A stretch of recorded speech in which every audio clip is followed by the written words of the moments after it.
captured. A long campaign is now. This is the car market in Mogadishu.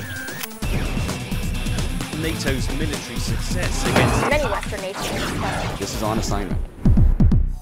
Hello everyone and welcome to the show, your backstage pass to VOA reporting around the world. I'm Imran Siddiqui. And I'm Alex Villarreal. First up, a somber centennial, 100 years since the massacre of Armenians began in Turkey. In Pakistan, billions of dollars from China boost an already strong friendship. Then it's 25 years of the Hubble Space Telescope. And an inside peek at First Lady Michelle Obama's visit to Cambodia. Stay right where you are. We're going on assignment.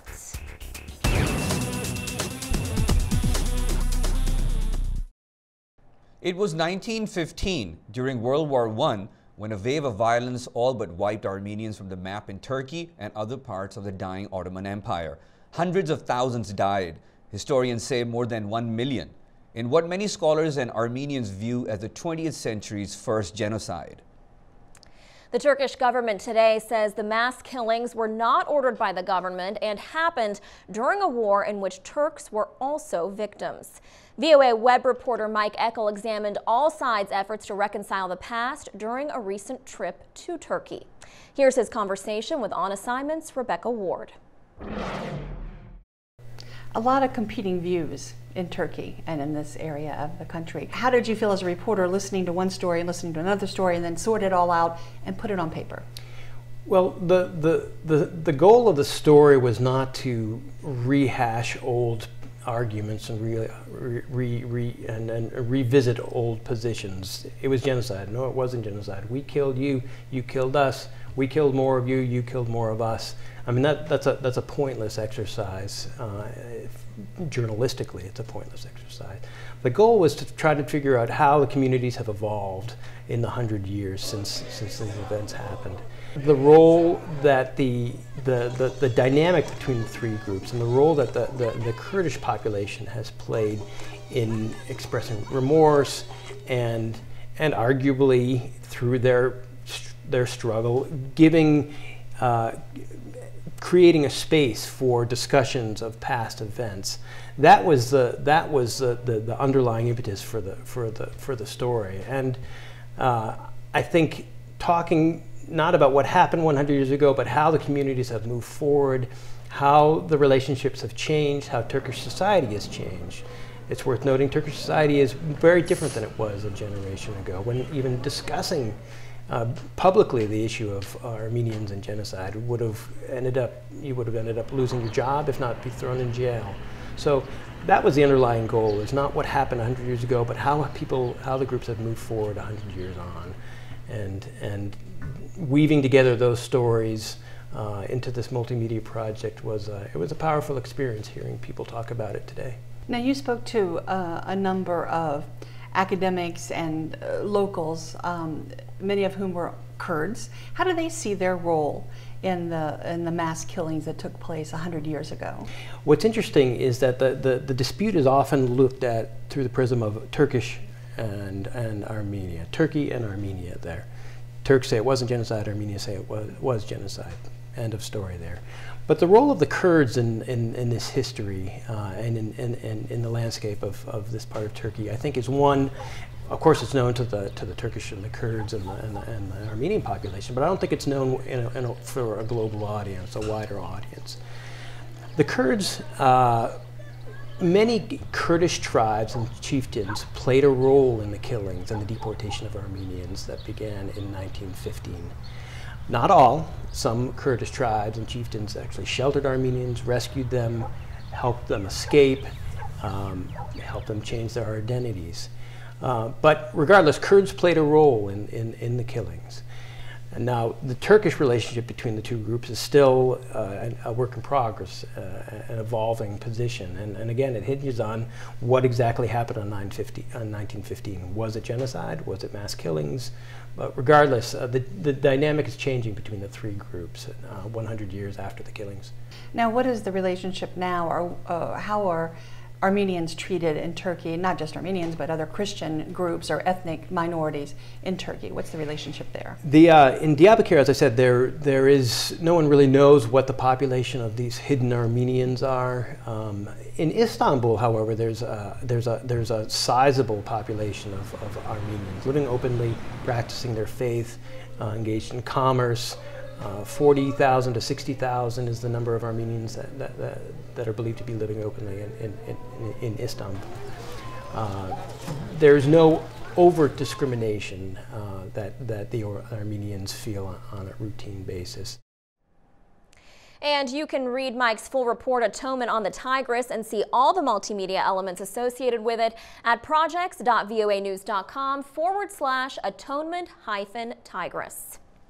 Moving from Turkey to Pakistan, where Chinese President Xi Jinping's recent visit was hailed as a game changer for the region's development.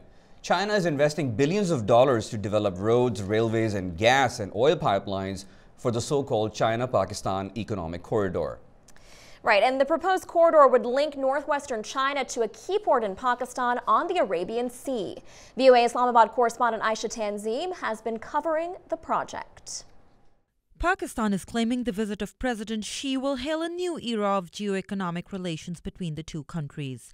Pronouncements have already been made about billions of dollars of Chinese investments in infrastructure projects for the so-called China-Pakistan Economic Corridor. What the government in Pakistan is saying is that this visit was, as they say, a game changer. And they said that until now, their relationship with China was strategic and they cooperated in a lot of issues. But this visit is transforming that relationship into an economic arena. So basically, it's a transformation. They're looking at it as the path to Pakistan's economic progress. Now, among the people that you talked to in Islamabad about the Chinese president's visit, what were the reactions? The reaction was mostly positive, be it the politicians or the media. There was a lot of hype, not just on the streets, but on the media. The state television, for 3 days, we heard nothing but anthems aggrandizing the China-Pakistan relationship. And even on the private channels, they were pretty positive. Most of them were pretty positive about this visit. And a big part of this that you mentioned in your reporting is the China-Pakistan Economic Corridor. What are both sides hoping to gain from this? Well, the China-Pakistan Economic Corridor is actually part of a grander, bigger vision of China to revive the ancient Silk Route and kind of get the glory of the Han Dynasty from 200 years BC back. The corridor is a proposed network of roads, railways, and energy projects to link China's underdeveloped and restive Xinjiang region to the Gwadar seaport in southwestern Pakistan. It will significantly reduce the distance that Chinese oil imports have to travel, from 12,000 kilometers to 3,000 kilometers. Aisha, now even with these billions of dollars that China is investing in Pakistan, there is a feeling, isn't there, that Pakistan is going to have to do a lot to stand on its own? Yes, and a lot of people are asking that question here. A lot of economists are asking whether the economy is capable of absorbing those billions of dollars. People are worried about corruption and that the money is well used. They're worried that the money will end up in Swiss banks or somewhere else if the political elite is allowed to use it, because corruption has been a problem in the past. So while people are very hopeful about this, they think it's going to be the point that changes Pakistan's future. They're also starting to talk about how to make sure that this investment works well. But the port is located in Pakistan's insurgency-ridden Balochistan province, where incidents of separatists blowing up gas pipelines and other installations are common. Pakistan has announced a new special force to ensure protection of the proposed corridor and Chinese personnel. So Aisha, with China becoming so involved now in Pakistan, there are some who might wonder, how does this affect the United States' relationship with Pakistan? You know, surprisingly, even though United States and China are seen as rivals, the United States, publicly at least, has reacted very positively to this development. And also, Pakistan itself is a nuclear armed country. The US or anybody in the world cannot afford an unstable Pakistan with rampant militancy, because then there are fears of nuclear weapons or nuclear material falling into the wrong hands. There's also the factor that any tensions with India are a migraine for the whole world, because both countries are nuclear armed. So US wants a stable Pakistan. US wants a stable region for its own national security. And if China can help play a role in that, US is just welcoming it. And we know Aisha will continue to follow this for us as the corridor goes forward and Pakistan's so-called all-weather friendship with China continues. We're taking a break now. Up next, the accomplishments of the Hubble Space Telescope and the next space telescope that will expand on its discoveries. You're watching On Assignment.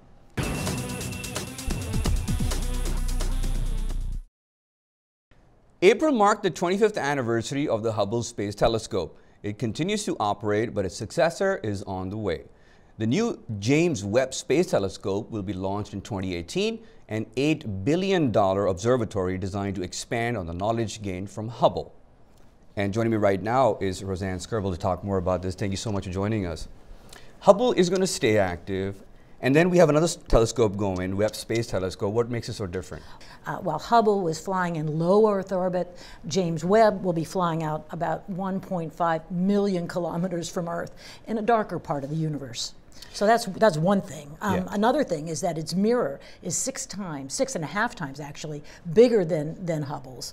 And so it makes it 100 times more powerful. And that will be coated with a thin layer of gold, which is interesting. Wow.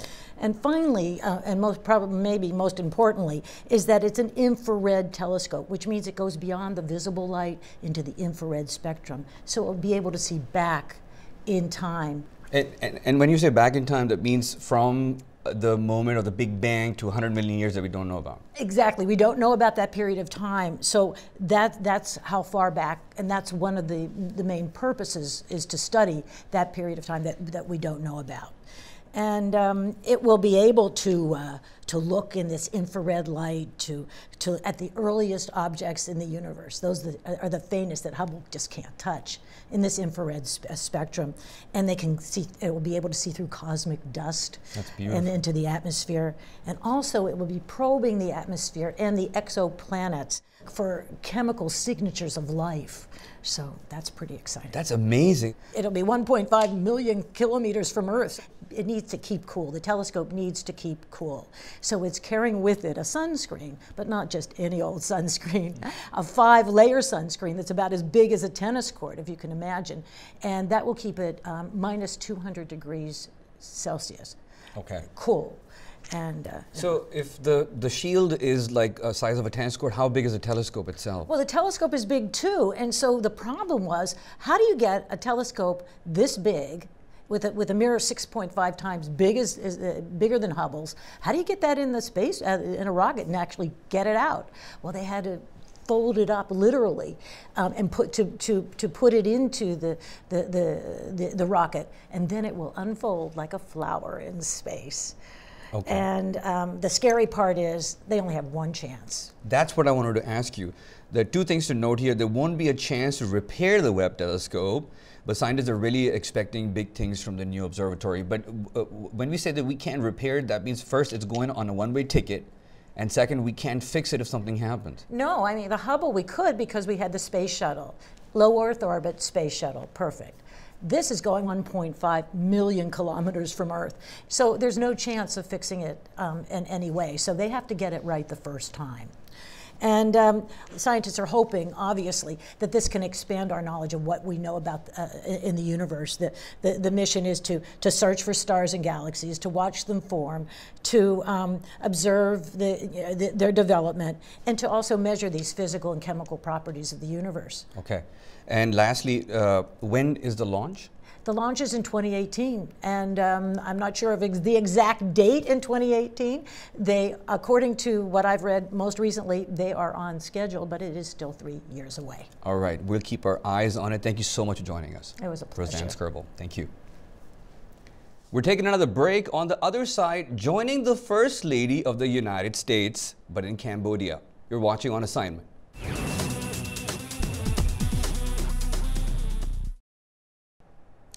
All right, so last week we brought you the story of VOA's Rasay Poch, who was recently on a reporting trip in his native Cambodia. A very personal story there. Now this week we focus on another major part of his coverage, the visit by U.S. First Lady Michelle Obama.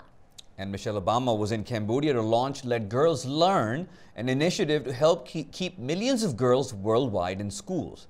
Cambodia is one of the 11 countries targeted in the program's first year. Take a look.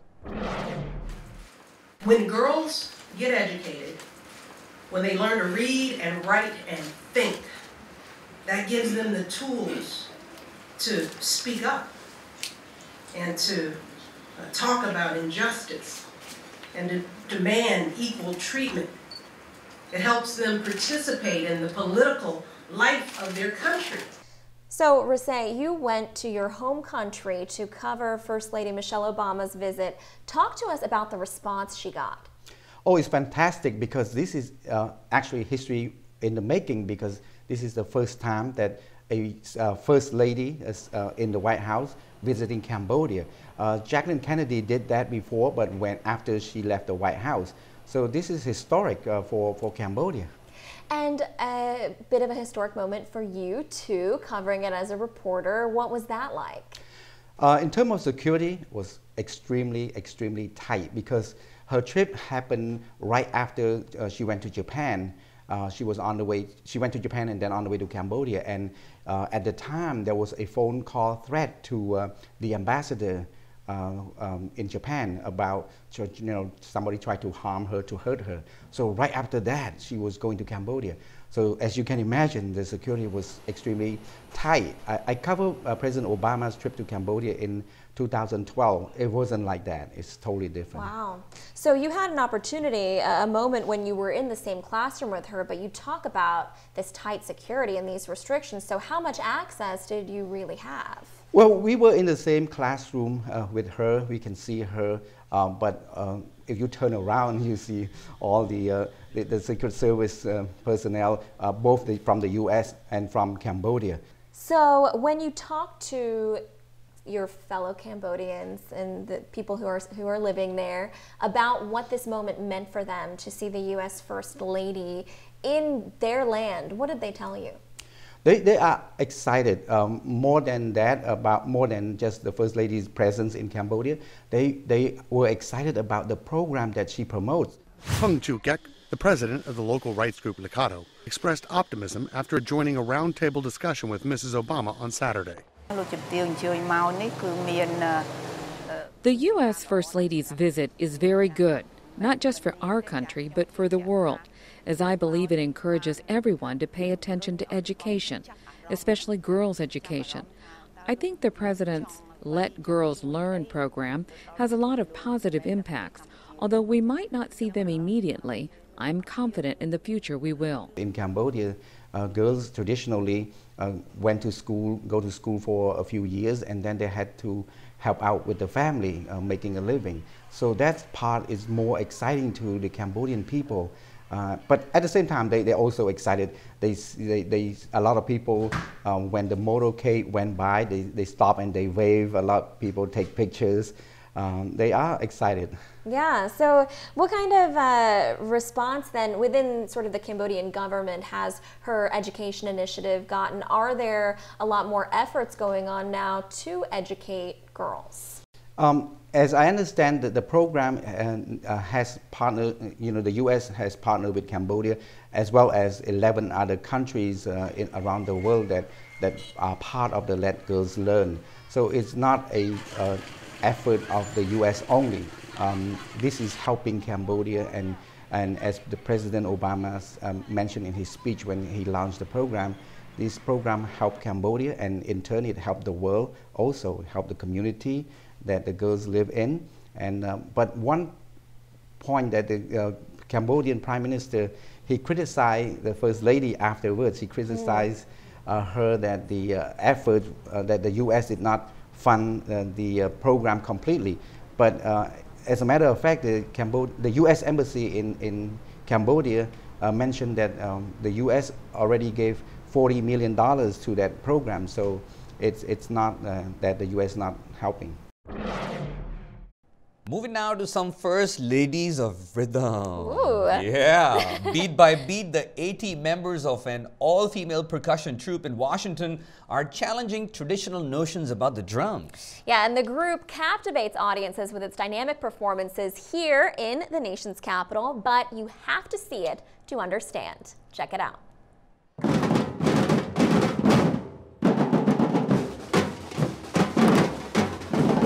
The National Mall was filled with cherry blossoms and drum beats on a recent afternoon. You see crowds coming because the drums call you.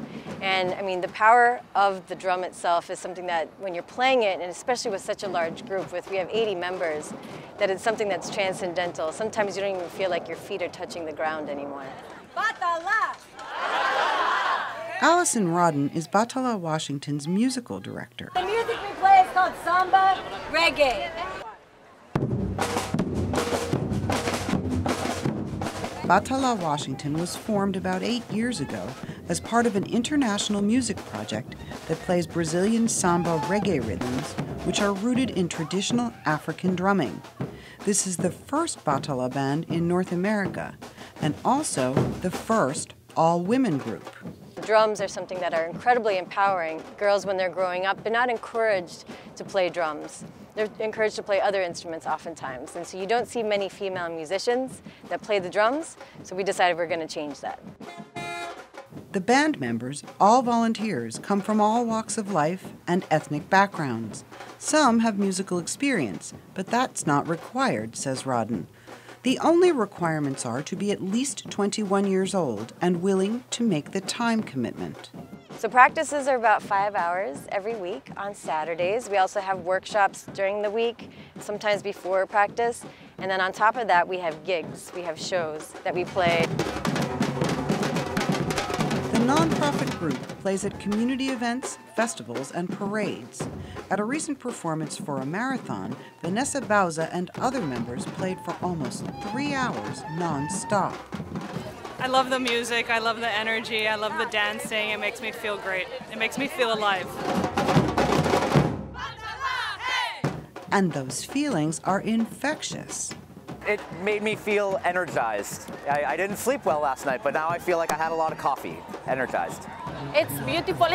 It's exhilarating. I might join it too. But the group is about more than fun and music, says community outreach team leader Brandy Stevenson.